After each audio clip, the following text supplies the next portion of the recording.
the LinkedIn Talent Connect conference. I'd love to know kind of how that came to be and why you created such an awesome conference for recruiters.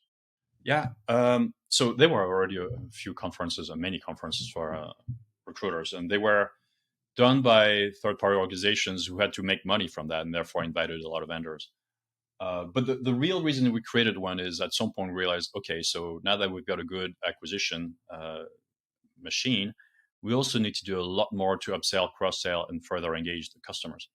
So one of the great ways to do that is why don't we think about doing a conference so that we can put them more in touch with the most innovative ones, spend more time, have the account managers spend more time with them, and really push the profession forward. So that's why we started. And by the way, it wasn't an open conference. The conference was by invite only initially. So it drove that feeling of exclusivity. I was very lucky to be able to have decent budgets. So there were no vendors.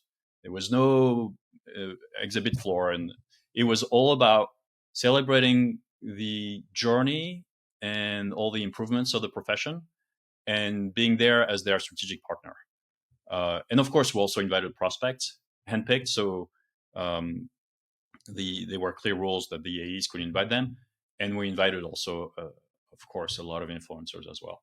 But it was all about sharing best practices, of course, keynotes by LinkedIn, and a lot of our ideally smartest people just crunching some data and playing back some best practices, helping this profession become more data-driven and more strategic.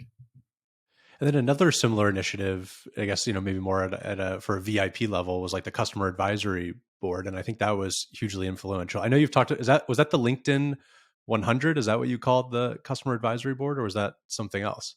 The LinkedIn 100 was later. It was a best of, or at least grouping a few customer advisory boards. But yeah, I started the customer advisory boards probably 2 or 3 months into my tenure because I wanted to get to know more customers, feed everything we're doing with voice of customer, expose the product team, the product marketing team, and each other to what they were thinking. That's something I got from my days at Yahoo, which is also a best practice we got there through hiring people from eBay who are exceptionally good at community management with these sorts of customer advisory boards. But the benefits, I didn't see them necessarily at the time, is first of all, it's amazing motivation for the team. You build relationships with customers. They don't end up being anonymous, like I don't know them entities. They're real people. You become friends with them. You spend time. You understand what they're dealing with. It becomes a great source of content. It becomes an amazing source of listening to the same insights together as an extended team. When product marketing, and sales hear the same nuggets of insights from customers, it really sends us into the same direction. Usually, everybody brings their own lens and their own facet to building that castle together. But it does it in a way that you want to solve somebody's problem. And then next, also, it creates amazing ambassadors from the customers. For instance, we had the head of recruiting at Adobe who was there. And we realized through this discussion, massive champion of LinkedIn, but also, and at the time, Facebook was a big threat potentially for us. And he was really against using Facebook to recruit. So much so that one day we get a ping from a journalist saying, hey, we hear Facebook is about to launch some recruiting solutions. I'm going to write about it. Okay, I know that Jeff over there at Adobe feels strongly about that. Do you want to talk to him? He turned around the story. And the story ended up being, instead of positive about Facebook getting in the space, it was negative.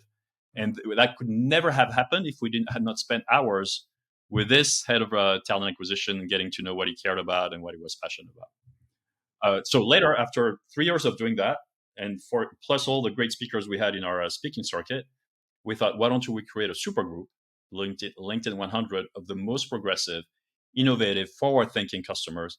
And we brought all them together in this program called LinkedIn 100. And we told asked 3 of them if they would be co-chairs, but basically we give them access to resources, our time, so that they could organize the forum by themselves, define the agenda, and they loved it. They had their conference within the conference, their own groups, and they were the most innovative, basically talent acquisition leaders. Yeah, it's super interesting to hear you talk about just how close you were to customers, because that's always like the early stage, advice is like founders need to be really close to customers, do founder-led sales. But like LinkedIn was able to maintain that at like pretty significant scale through like these different programs, whether it was the LinkedIn 100, the CAB, the conference, and it's like an amazing sort of playbook for other companies to run as well, where you can kind of have these structured voice of the customer events, and then that kind of just makes the whole business better, whether it's the product and sales stuff. It's really cool to hear you talk about. And so LinkedIn is like this giant marketplace of talent, and there's obviously like a very careful balance to monetizing these marketplaces, right? If you Yeah. monetize too aggressively, you might upset like your greatest asset, which is like the talent on the platform and the people all these recruiters want to hit up. And so how did you think about that balance at LinkedIn? So Reid Hoffman and the founders thought about it from the beginning. So that's why the first value we had was members first. It was the recognition they will not be a healthy ecosystem if there are not a lot of free and engaged members.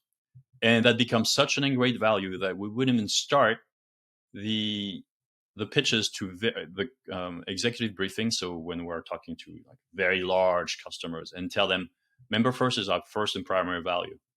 There's no amount that you can pay us, no check big enough that will make us forget that. And here's why. And we were doing this on purpose so they would understand all the things we wouldn't do for them, because they understood that for them to benefit long term from the ecosystem, we couldn't compromise on, we wouldn't sell our users' data. We wouldn't do things that would damage engagement. And of course, there was always a tension with the emails and things like that, because the more you receive, the more it could be considered spammy.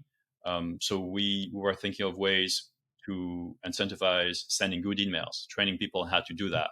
Maybe they could renew the emails if their emails were replied or accepted. So we kept tweaking and iterating with that. That was, you're right, super essential. And it makes sense. That's why I can't go on LinkedIn and just export all of the emails from a bunch of prospects, right? I need to go through these like really focused product experiences, and it obviously worked out really well.